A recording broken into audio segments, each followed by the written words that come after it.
ఒక తీసిన 60-70 సినిమాల్లో ఒక ఒక 10% అంటే ఒక 10 ఫ్లాపులు తీసుంటాను.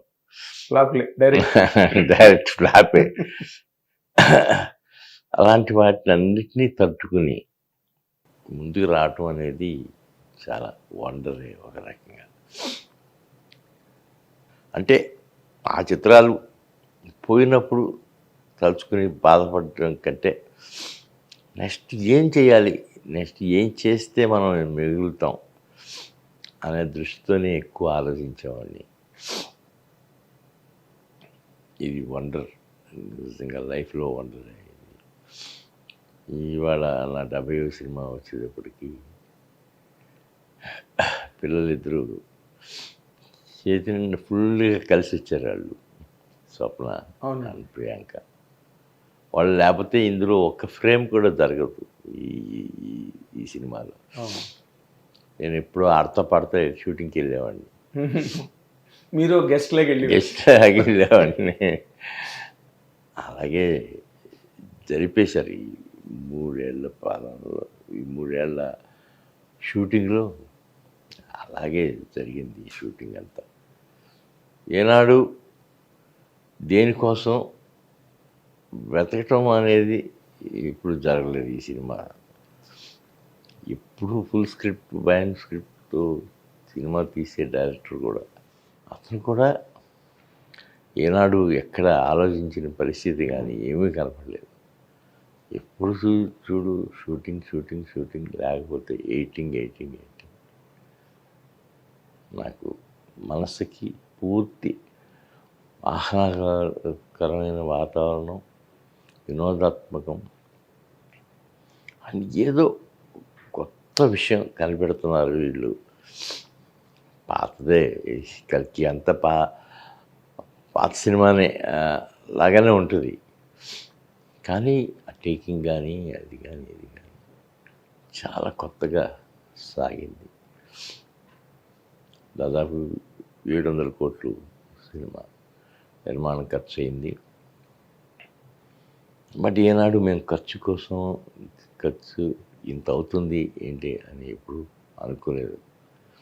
సినిమా పరిస్థితి అలా వచ్చింది. అవసరమైంది అలా పెడుతూ వెళ్ళడం, కాగితం మీద బడ్జెట్లు వేసుకుని దానికి తగ్గట్టుగా తీసింది కాదు.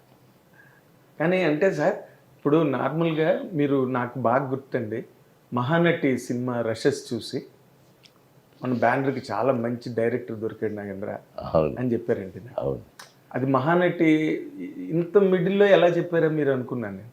బట్ సినిమా చూసిన తర్వాత ఇంకా మెగాస్టార్ చిరంజీవి గారి దగ్గర నుంచి అందరూ మెస్మరైజ్ అయిపోయి మహానటికి. అవును. ఇప్పుడు ఆ నమ్మకం మీద ఈ సినిమాని మీరు, అంటే నాగశ్విన్ మంచి ప్రోడక్ట్ డెలివరీ చేయగలడు అన్న నమ్మకం మీద ముందుకెళ్ళారా అండి? అంతే, కేవలం అంతే. అతను ఎవడే సుబ్రహ్మణ్యం తీసినప్పుడు నేను ఏంటి కథ అని అడిగితే ఏదో టూకీగా చెప్పారు వాళ్ళు. వెళ్ళారు, కాన్ఫిడెంట్గానే వెళ్తున్నారా అని అడిగాను. వెళ్తున్నాం అని అన్నారు. సరే అమ్మ గో హెడ్ అని. కాపీ చూశాను. అది కాపీ చూసి నేను స్పెల్ బౌండ్. ఏంటి వీళ్ళు ఇంత బాగా తీశారు, ఏంటి మనం అనుకున్న దానికంటే ఎక్కువ తీశారు, బాగా తీశారు, గ్రేట్. మా పిల్లలు కూడా బాగానే వస్తున్నారు అని అనుకున్నా. తర్వాత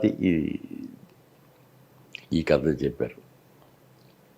కథ చెప్పినప్పుడు బాగుంటుందమ్మా, సావిత్రి గారి కథ, డెఫినెట్గా మంచి ప్రయత్నం చేయండి అన్నాను. బడ్జెట్ గురించి నేను అడగలేదు, వాళ్ళు చెప్పలేదు.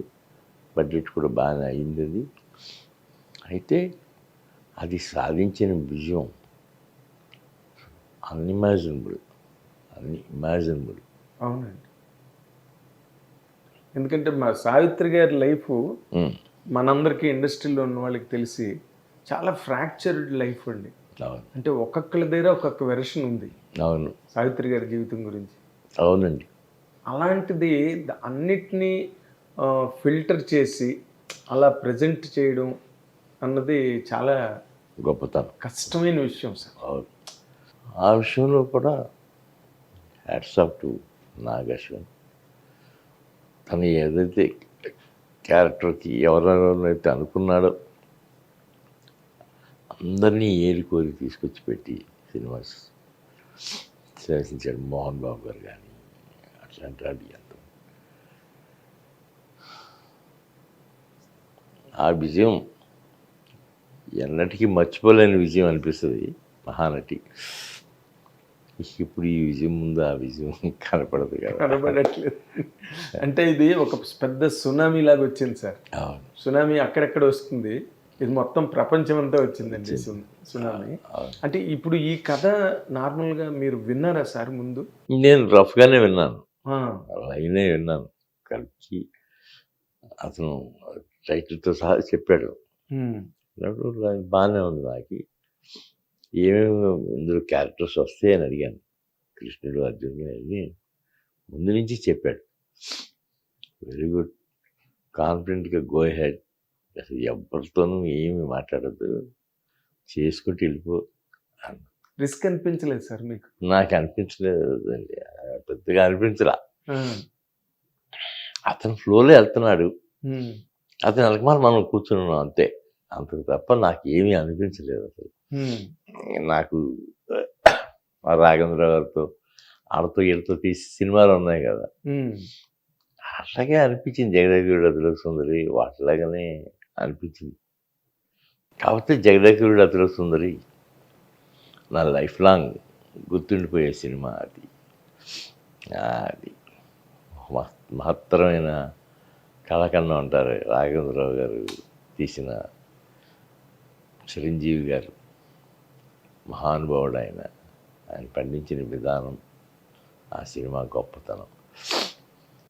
శ్రీదేవి గారు, ఇక ఆ సినిమాలో క్యాస్టింగ్ అంతా అదే గుర్తుకొచ్చింది నాకు. జగదేగుడు అతిలోక సుందరి అప్పటికి అదే గ్రాండ్ ఫిలిం కదా. నాకు ఎప్పటికీ గుర్తు, మీరు విజయవాహిని స్టూడియోలో బయట నిలబడేవారు, ఏదో ఎవరికి సంబంధం లేని సినిమా ఎవరితో జరుగుతుంది అన్నట్టుగా. నేను ఇప్పుడు పెద్ద డిస్టర్బెన్స్ చేసేవాడిని కాదు కాబట్టి నిర్మాతగా బయట ఆడతా పాడుతూ ఉండేవాడు. అదే నేను ఎప్పుడు వచ్చినా గేట్ దగ్గర నిలబడి అందరినీ పలకరిస్తుండేవాడు. హిట్ టీవీ యాప్ ని డౌన్లోడ్ చేసుకోండి. ఇందులో short news, live news, entertainment movies అన్ని అవైలబుల్ గా ఉన్నాయి. Please download hit TV app. Hit TV app ని ఫ్రీగా డౌన్లోడ్ చేసుకోండి.